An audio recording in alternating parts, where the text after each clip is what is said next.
Hola, hola a todos. El tema de hoy es sobre la selección de pacientes a implante coclear.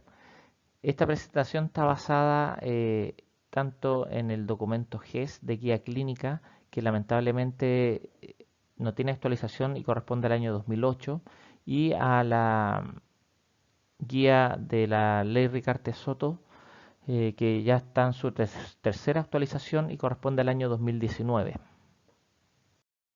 Acá tenemos la clasificación de la Organización Mundial de la Salud respecto a los niveles de audición y pone como límite de normalidad 25 decibeles. Sobre 26 decibeles ya hablamos de una hipoacusia leve. Hipoacusia severa lo localiza sobre los 61 decibeles y profunda sobre 81. 81. Trato de presentar esto porque la clasificación de hipoacusia severa profunda que se utiliza para volver a un paciente candidato a implante coclear parte en 70 decibeles, así que un poco distinto a esta clasificación, que es la que está reconocida por lo menos por la Organización Mundial de la Salud. Acá tenemos el dispositivo que es el implante coclear, que consta de componentes externos y internos. Tenemos por un lado el micrófono, que es el que capta los sonidos. Tenemos el transductor, que transforma las señales para ser transmitidas por este transmisor. eh, Mediante magnetismo se une a todo el componente que ya está implantado, que son los componentes internos, y tenemos el receptor que transmite finalmente hacia los electrodos que están implantados en la cóclea. Entonces, el término compuesto hipoacusia sensoroneural severa o profunda hace referencia por una parte a una condición audiológica de disminución de 70 a 90 decibeles, sería severa profunda respectivamente, y corresponde a la capacidad auditiva. Y lo otro se refiere el concepto de sensoroneural a la localización que sea coclear o retrococlear, como por ejemplo en el nervio auditivo, y que puede ser uniobilateral. Ese es el concepto general. Y si se fijan, es distinto al concepto que se plantea por la OMS. Tenemos la hipoacusia postlocutiva o postlingual, que corresponde a aquellas que se adquieren después de haber desarrollado el lenguaje. Eso más o menos uno lo fija entre los 2 y 5 años. En el caso de la ley Ricarte-Soto habla de 4 años.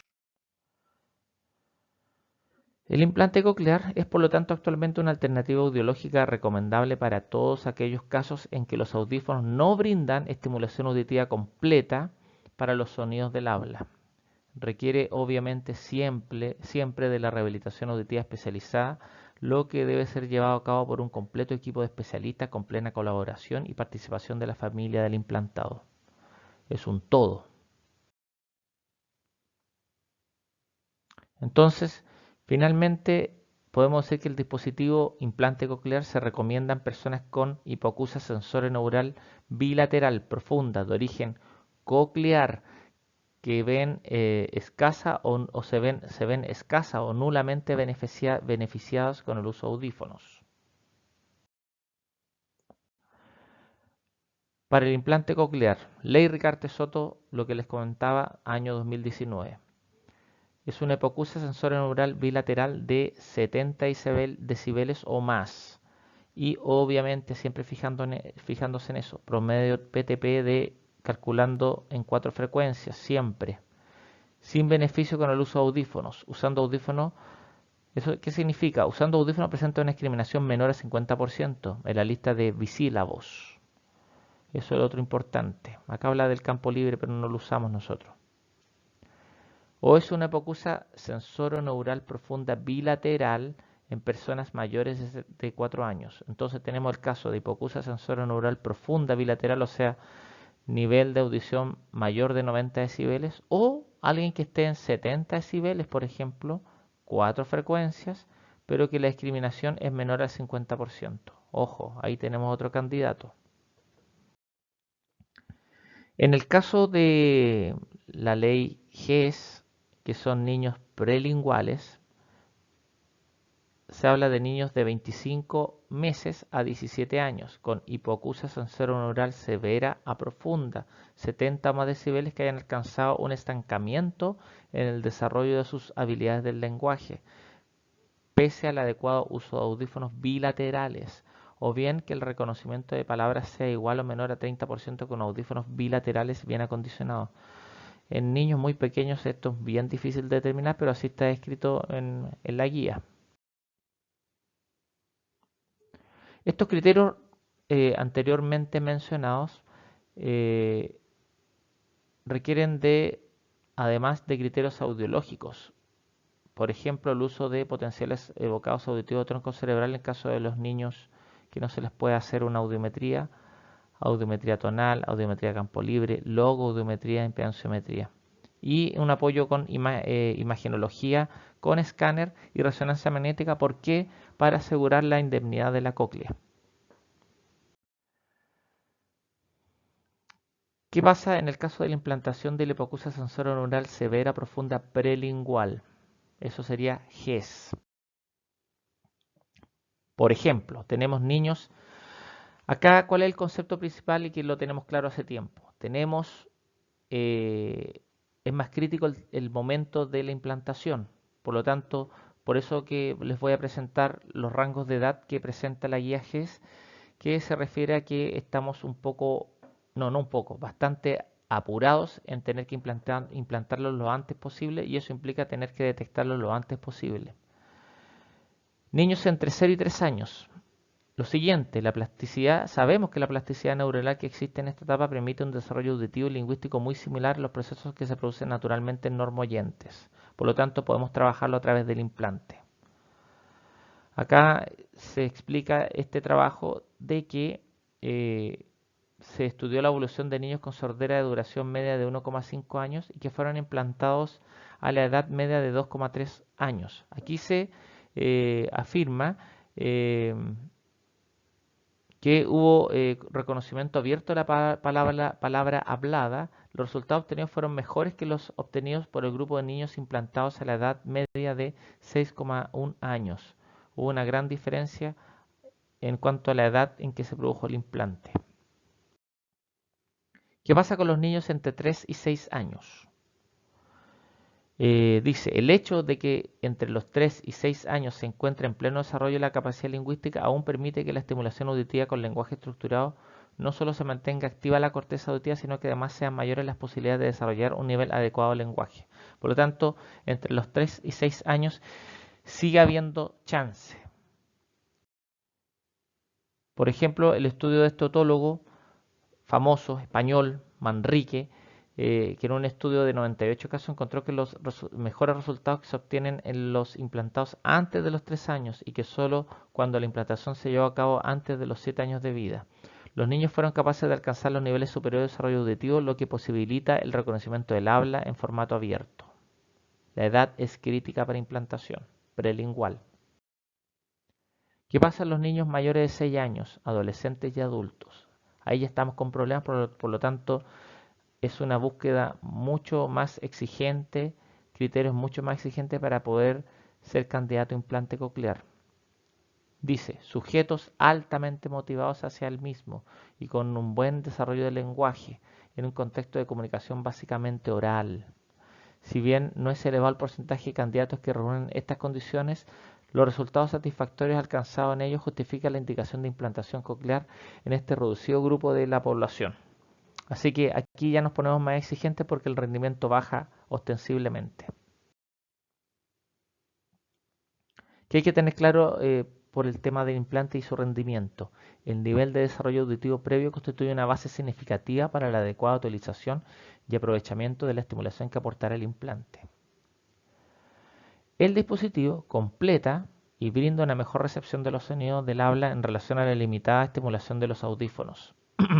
Para que el cerebro procese la información sonora y le asigne un significado, debe haber estado expuesto a un bagaje significativo de experiencias auditivas que hayan permitido el desarrollo de la memoria y la conceptualización del lenguaje. Eso es importante.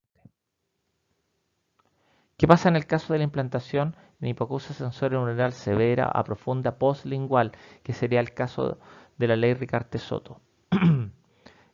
Son todos los pacientes con lenguaje adquirido y la gracia es que la rehabilitación suele ser especialmente rápida.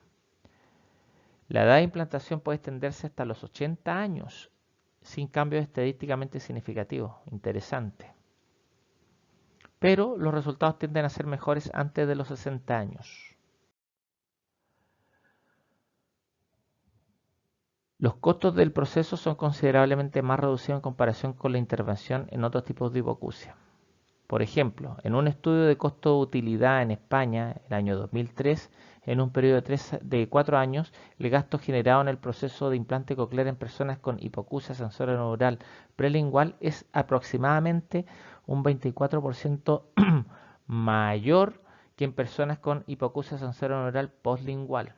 Es menos costoso implantar un postlingual.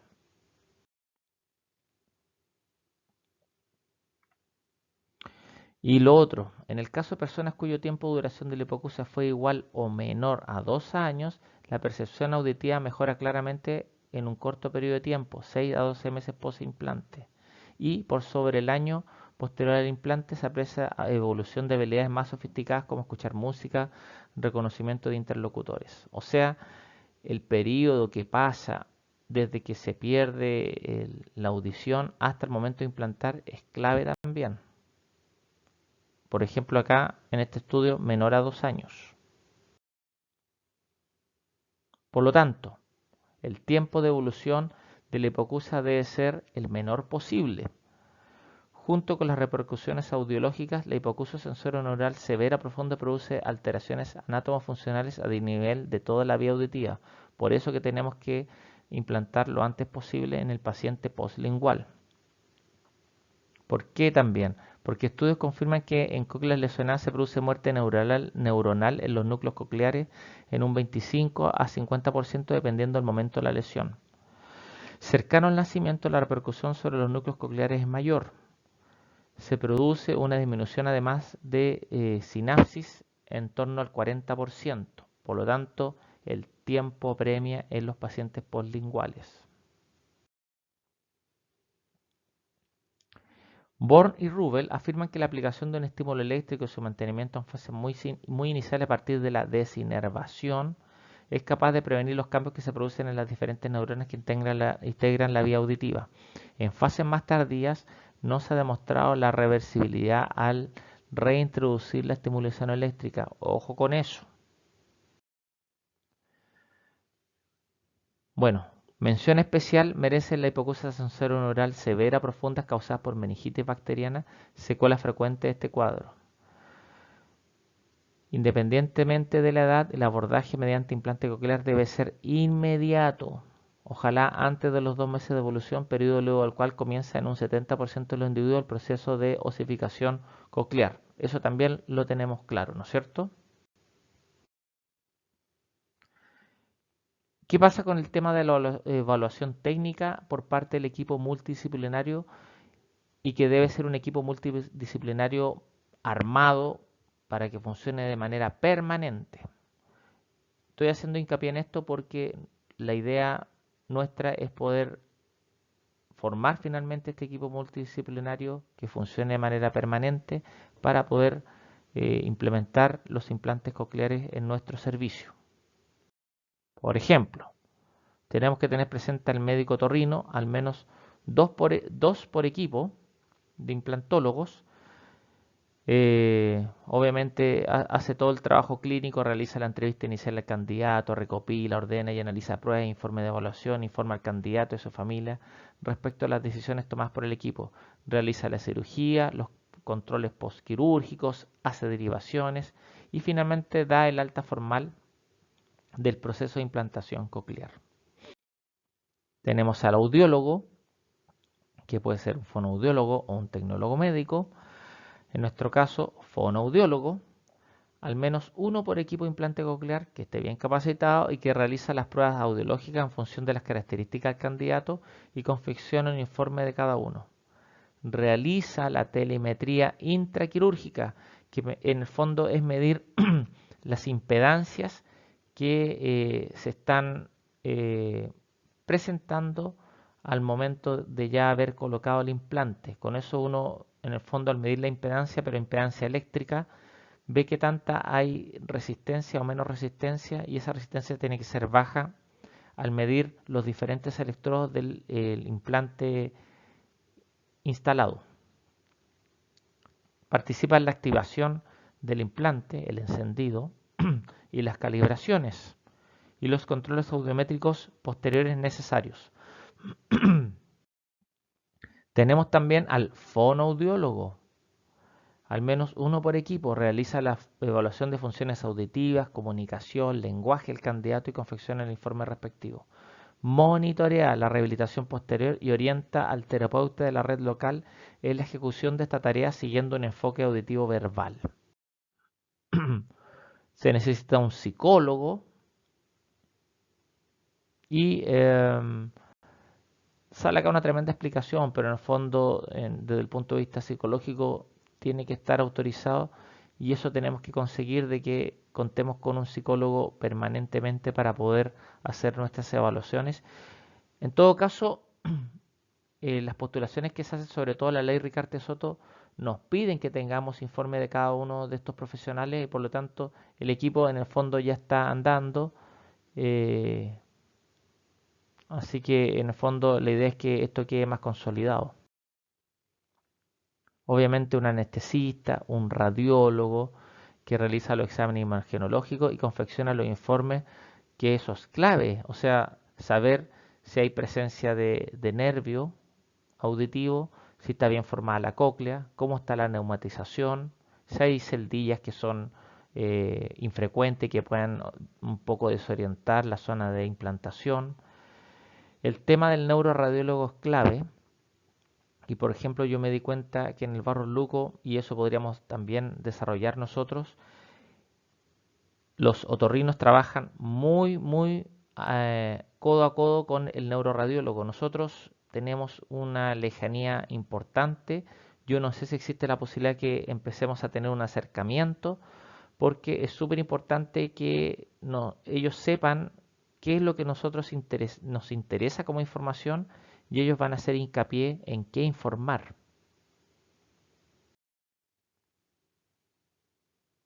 Y una evaluación por asistente social. También es súper importante y que puede ser hecho a nivel de su municipal y no necesariamente a nivel del hospital. Evaluación imagenológica.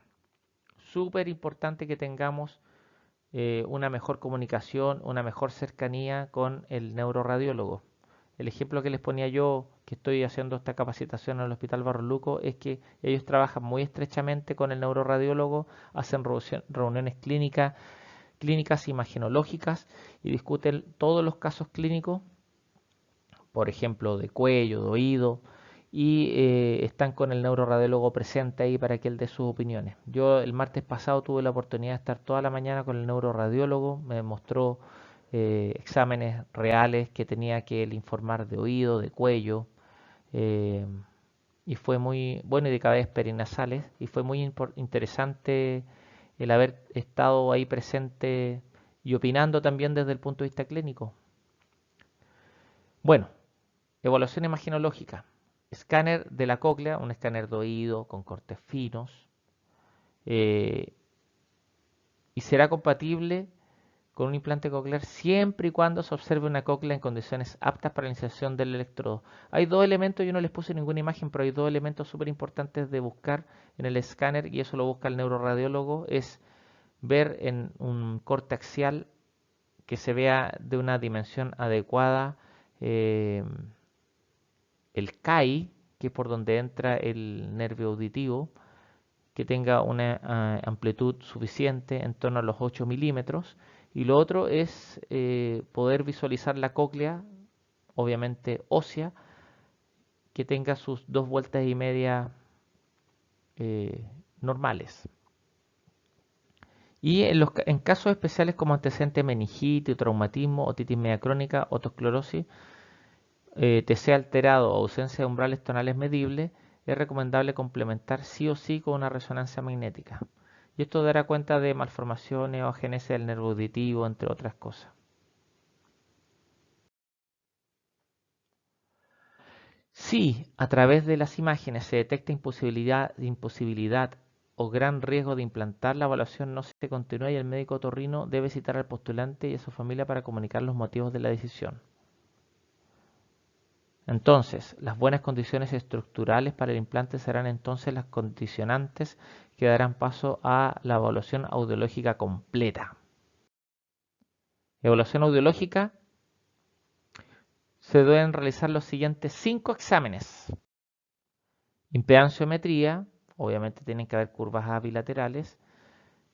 Acá yo estoy mezclando un poco con lo que pasa tanto en el niño como en el adulto postlingual. Emisiones autoacústicas, se realiza una. Potencial evocado auditivo tronco, paciente recién nacido, menor de 1 año por ejemplo, yo le estoy haciendo un seguimiento.